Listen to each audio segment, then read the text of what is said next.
नमस्कार दोस्तों, स्वागत है आपका हमारे YouTube चैनल पर। दोस्तों, मेरा नाम अवनीश कुमार पांडे है। आज जो मैं आपके लिए इम्पोर्टेंट वैकेंसी लेके आया हूँ, ये है पीडब्ल्यूडी से। दोस्तों, पीडब्ल्यूडी के द्वारा अभी हाल ही में एक नोटिफिकेशन निकाला गया, जिसमें ये बताया गया कि 10th, 12th और ग्रेजुएट के लिए यहाँ पर वैकेंसी निकाली जा रही है, जिसमें आपका किसी तरह का कोई एग्जामिनेशन नहीं होगा। इंटरव्यू के माध्यम से यहाँ पर आपका सिलेक्शन होना है। अगर हम बात करें पीडब्ल्यूडी यानी कि पब्लिक वर्क डिपार्टमेंट, जो कि एक सरकारी बॉडी है, जिसके द्वारा हर साल रिक्रूटमेंट किया जाता है ग्रुप सी, ग्रुप बी के पोस्ट के लिए। यहाँ पर जो इम्पोर्टेंट पोस्ट हैं वो है stenographer, clerk, MTS assistant, junior engineer, nurse, supervisor, librarian, computer operator और प्यून। अगर आप देखेंगे, कुछ ऐसे पोस्ट हैं जिसके लिए फ्रेशर की डिमांड की गई है। वहीं कुछ ऐसे पोस्ट जैसे असिस्टेंट, जूनियर और सुपरवाइजर, कंप्यूटर ऑपरेटर, जिसमें आपको एक्सपीरियंस की रिक्वायरमेंट है। अगर हम बात करें, ऑल इंडिया कैंडिडेट यह फॉर्म भर सकते हैं, चाहे वो मेल हो, फीमेल हो, किसी भी कैटेगरी से बिलोंग करते हो, आप यह फॉर्म भर सकते हैं। आपका अप्लीकेशन मोड ऑनलाइन होने वाला है।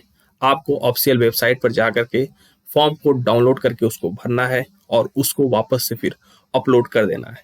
अगर हम बात करें एज लिमिट की, यहाँ पर जो पीडब्ल्यूडी के द्वारा एज क्राइटेरिया रखी गई है, वो रखी गई है 1 सितंबर 2024। यानी कि अगर आपकी डेट 1 सितंबर 2024 को 18 से लेकर के 45 साल की एज के बीच में आती है, तो आप एलिजिबल हैं यह फॉर्म भरने के लिए।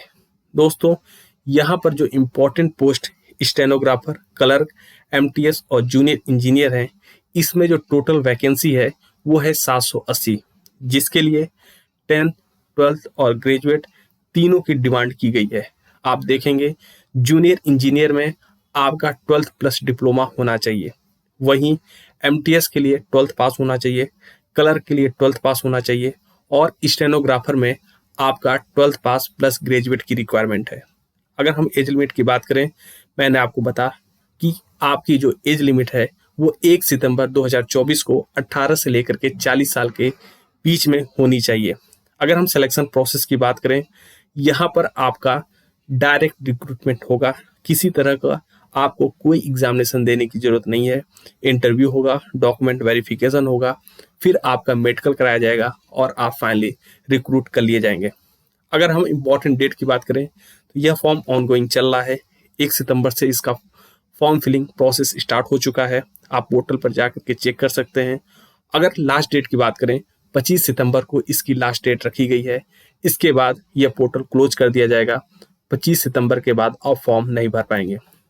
आप देख सकते हैं, इस तरह का फॉर्म आपको देखने को मिलेगा, जिसको आपको ऑफिशियल वेबसाइट पर जाकर के डाउनलोड करना है, इसको फिल करना है और वापस से इसको अपलोड कर देना है। दोस्तों, यहाँ पर अगर हम प्रोसेस करें, बात करें किस तरह से आपका फॉर्म फिलिंग प्रोसेस होगा, उसके लिए सबसे पहले आपको पीडब्ल्यूडी के ऑफिशियल वेबसाइट पर जाना है। वहां पर जाने के बाद आपको अप्लाई के ऑप्शन पर क्लिक करना है।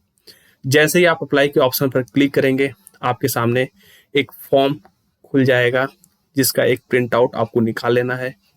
उसके बाद आप अपने पेन से उसमें हर एक बेसिक डिटेल को फिल करेंगे। फिल करने के बाद आपको उसके साथ कुछ डॉक्यूमेंट अटैच करने हैं, जैसे एलिजिबिलिटी, आईडी प्रूफ। अगर आप किसी अन्य कैटेगरी से बिलोंग करते हैं तो वहाँ पर कास्ट सर्टिफिकेट लगेगा। आपके मार्कशीट को अटैच करना है, आधार कार्ड आपका अटैच होगा। इसके बाद आप उस फॉर्म को वापस से उसी वेबसाइट पर अपलोड का ऑप्शन आएगा, जहाँ पर आपको अपलोड कर देना है। जैसे ही आप अपलोड करेंगे, आपका फॉर्म अपलोड हो जाएगा। क्योंकि यहाँ पर किसी तरह की पेमेंट की रिक्वायरमेंट नहीं है, इसलिए आपके सामने पेमेंट का कोई ऑप्शन नहीं आता है। डायरेक्ट अपलोड होगा।